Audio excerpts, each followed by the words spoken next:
Well, greetings. This morning we continue our series, Tools for Your Toolbox. And last week we looked at the first and foremost tool that God provides, faith. I want to begin this morning by reminding us of our overall goal in our series. And that is to learn how God provides us tools to accomplish His goal for us, which is to live lives worthy of Him. You see, as Christ followers, we are to be faithful to what it means to be a Christian, what it means to be a member of God's kingdom. That is to say that we are to live in such a way that we demonstrate to those around us the value of having a relationship with God by the way we talk, by the way we act, the way we relate to people. You see, we have to demonstrate to folks that being a Christian is not just a philosophy of life, that it is very practical and very real. And we demonstrate that by how we live in very real terms. The Apostle Paul says that we are to be conformed to the image of Jesus. And Peter says that we are to partake of the divine nature. So the question could easily become, how do we become like Jesus? How do we partake of the divine nature? How do we demonstrate what it means to be a citizen of the kingdom of God, or to be a member of His family, and to do that in very real terms, especially when we have to acknowledge that we are not perfect. We are not like Jesus. We are flawed and broken. Well, that's our dilemma. We're not perfect people. We are susceptible to every weakness of every other human being on earth. And yet God calls us to be like His Son, to demonstrate His love and His grace and His mercy and His truth. Well, I admit that that's a daunting task, but it is a task that we must undertake. We cannot ignore that task. We can't refuse to do it. In fact, when we get to glory, one of the first things Jesus is going to ask us is, how did you or what did you do to help build my kingdom while you were here on earth? So if this task, living lives worthy of God, representing what it means to be a member of His family, a citizen of His kingdom, is so important, how do we accomplish this goal for us, even though we are not perfect? Well, that's the thrust of our series, Tools for Your Toolbox. Because Scripture teaches us that God gives us the wherewithal, the tools, the abilities to do exactly that, to live lives worthy of Him. Well, Scripture teaches us that God always initiates. We don't move towards God on our own. He always moves towards us, and then we respond. And when we respond positively to His grace through faith, God gives us all that we need to accomplish what He wants us to accomplish in life. The Apostle Paul uses words like all things. And we saw that Peter said that God gives us everything we need for life and godliness. I chose the metaphor of tools for your toolbox. And I did that mostly out of humor, but with some seriousness too. I'm really not gifted with tools. And by using that metaphor, I'm reminding myself and others of the importance of the role of God in our lives to accomplish His will for us. We are totally dependent on Him. Well, last week we looked at faith as that first and initial gift or tool that God gives us. It is the gift from God that we use in order to come into the family of God and then to begin that process of becoming more like Jesus, to be partake of the divine nature.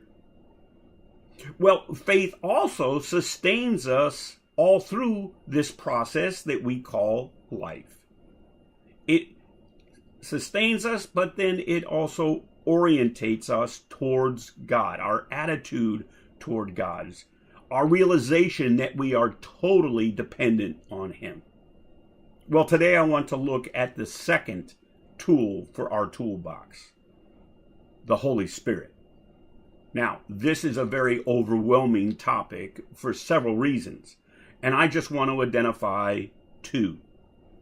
Obviously, the first is that we are speaking about God Himself, God the Holy Spirit. And it is so easy for us as humans to get caught up in understanding His role in our lives and all that He accomplishes through us and in us, that we lose sight of His majesty and His holiness and His perfection. But you see, He is God. He's not just part of God, He is God.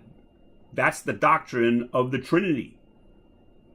Well, the second difficulty that I realize is that in the limited time that we have this morning, how are we going to even begin to scratch the surface of all that God does for us in our lives?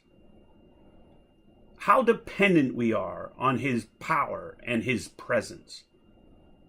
You know, I'm reminded of the ancient Hebrews, that way back when Moses gave them the 10 Commandments, they would not even say the literal name for God for fear of breaking one of those commandments, and even inadvertently blaspheme the name of God. So they came up with synonyms to avoid the problem. Well, that points to the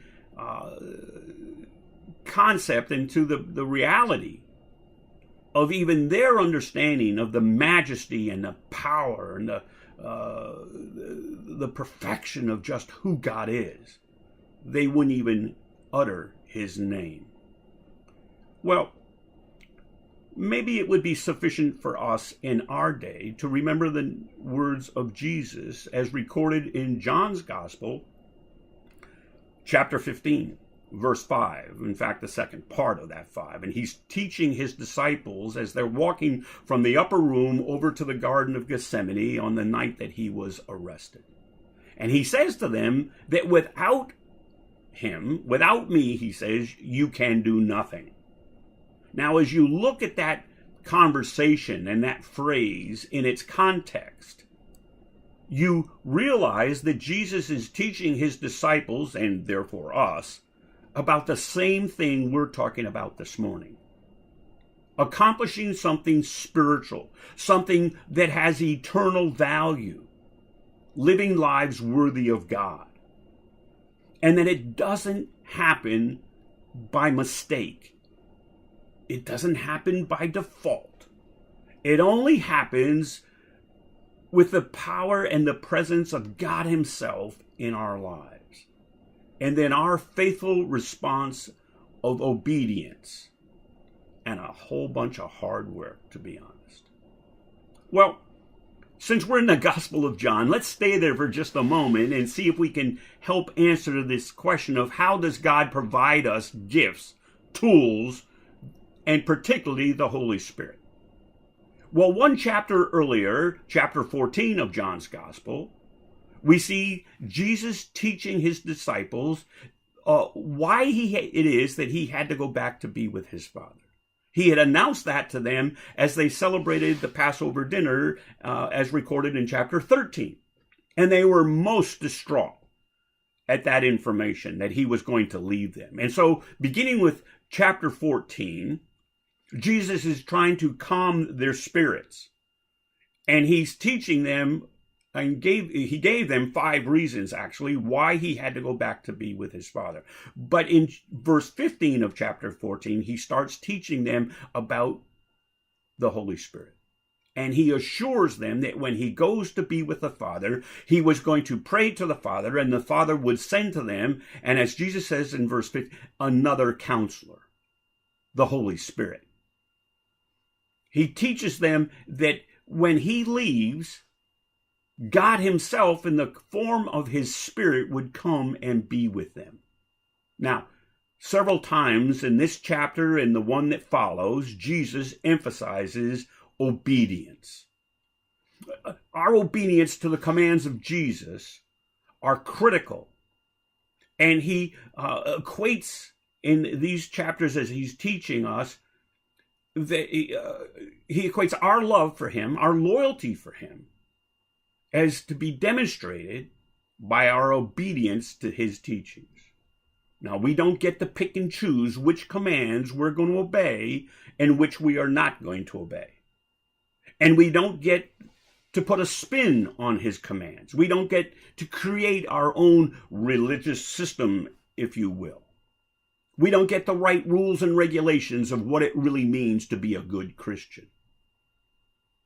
It's enough that we understand and then obey God's commands to us, or Jesus' commands to us, that he left us with.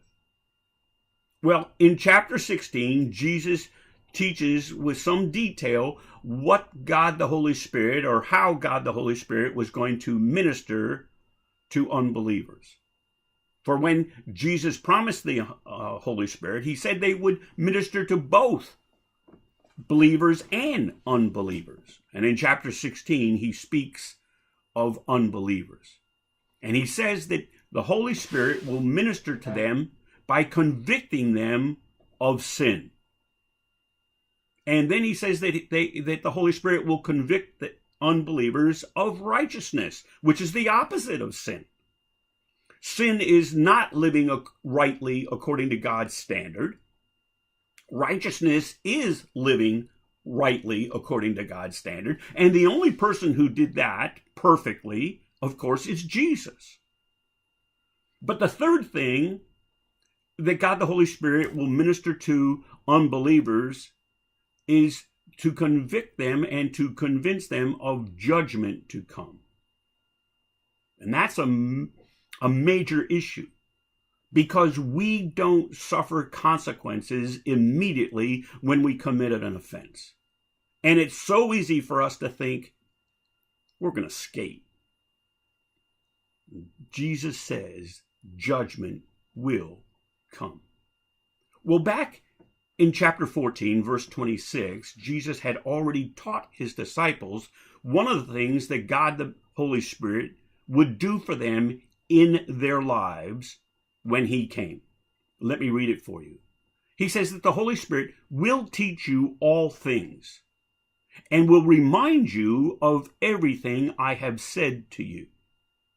Now, I want to remind us of the fact that Jesus never wrote anything. He spoke orally.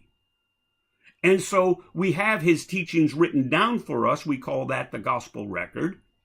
And we have the teachings of his disciples, the apostles, and the application of his teachings through the apostles' writing. And we call that the New Testament. And so when Jesus says that God the Holy Spirit is going to teach us all things and remind us of everything he said, he's referring to the fact that in our day, we have the blessing of all of Scripture, Old Testament and New Testament, and it's through the ministry of the Holy Spirit that our minds are illuminated toward these blessings and how to apply them to our lives. That's just one of the ministries of God the Holy Spirit in our lives. And it is absolutely indispensable, because God's revelation as contained in Scripture is made applicable to us and explained and applied to us through his ministry in us. Well, the next point that I want to emphasize is when he comes into our lives. And there's two aspects to that. We've already covered the fact that he comes and ministers to us before we are believers. that he convicts us of our need to have a relationship with God through faith in Jesus Christ, that we're sinners. We've got an issue. We can't solve it. And Jesus solved it by paying the price of what we did, our sin. Jesus didn't sin. And so he teaches us, and he even explains that or expounds that earlier, way back in chapter 6, verse 44. He says, no one can come to the Father, or no one can come to me except the Father who sent me draws him. Well, how does God draw people to Jesus? Through the ministry of the Holy Spirit. You see, this whole process of being reconciled to God, resolving our sin problem, bringing God or us coming into God's family is a spiritual process. And it begins with the God initiating his grace in our lives and offering us forgiveness through faith in Jesus. And then he gives us the faith. You see, without God in our lives, without God the Holy Spirit calling us, we couldn't even accept and understand that we needed a Savior. That's a gift. It's called faith, and it's a gift from God. Well, there's another very key verse that I want us to focus on for just a moment. It's in Paul's letter to the church at Ephesus, chapter 1, verses 14 and a little bit of verse 15. He says to these folks in Ephesus, and Paul was a pastor there, and he's writing to a church where he used to pastor, and he says, and you also were included in Christ when you heard the word of truth, the gospel of your salvation. And having believed, you were marked in him with a seal, the promised Holy Spirit. Peter's saying to them, and by reference to us, that we were included in Christ. That's our legal position. When God looks at us, he sees us as in Christ if we are believers, if we have accepted God's gift of salvation through faith in Jesus Christ. We are in Christ. Legally before God. And it is the gospel, the good news of our salvation. But here's the key point. Paul says that when we believed, when we accepted, when we trusted God's promise, that he instantaneously marked us with a seal, a symbol, the promised Holy Spirit. You know, the truth is that there is a host of things that happen to us instantaneously when we come into the family of God. And it may take us years, certainly months, if not years, to fully understand and appreciate all that God has done for us. But the most important is understanding that God gives us himself in the person of the Holy Spirit. Well, why do I say that? Because without him, we won't be able to even understand all the other things that God has given us. And we surely will not be able to accomplish what God has for us to do. Not without the Holy Spirit. Well, it reminds me of what Jesus said, and we started this line of thought here back in John's Gospel, chapter 15. Without me, you can do nothing. There's one more verse that I can't leave out. And some of you may know this verse. Some of you may even know it by heart. It comes again from a letter that Paul wrote to the church at Philippi, chapter 2, verse 13. And he writes to these folks, and he says, for it is God who works in you to will and to do according to his good pleasure or good purpose, depending on what version you're reading. So the question is, who's doing the action? For it is God that works in you. God's initially doing the action. And what is he doing? To want and to act or to do. God gives us the motivation, and then he gives us the power, the courage, to act. To do what? His good purpose, his good pleasure, his will. Live lives worthy of him. That's his goal for us. And God works in us and then gives us the power to even accomplish that. Again, Peter says everything we need for life and godliness. They're all gifts from God. And this particular gift starts with the Holy Spirit. You know, we haven't even, as I said, we haven't even scratched the surface of all that God the Holy Spirit has done for us and does for us daily.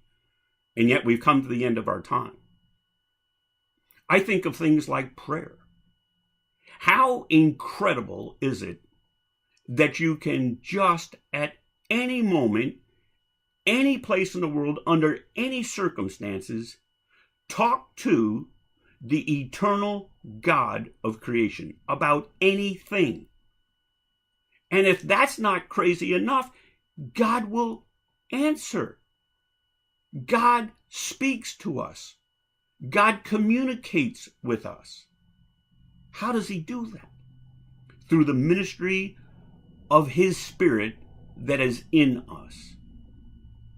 Even if we're not believers, if we have questions, if we're wrestling with this whole process of coming into his family, God hears that. And when we ask him and talk to him, he will respond to us.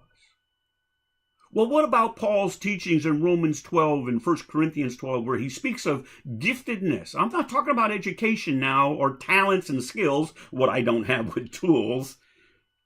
I'm talking about spiritual gifts that God the Holy Spirit gives to every believer to use in ministry to build up the kingdom of God, to build up the church, the family of God.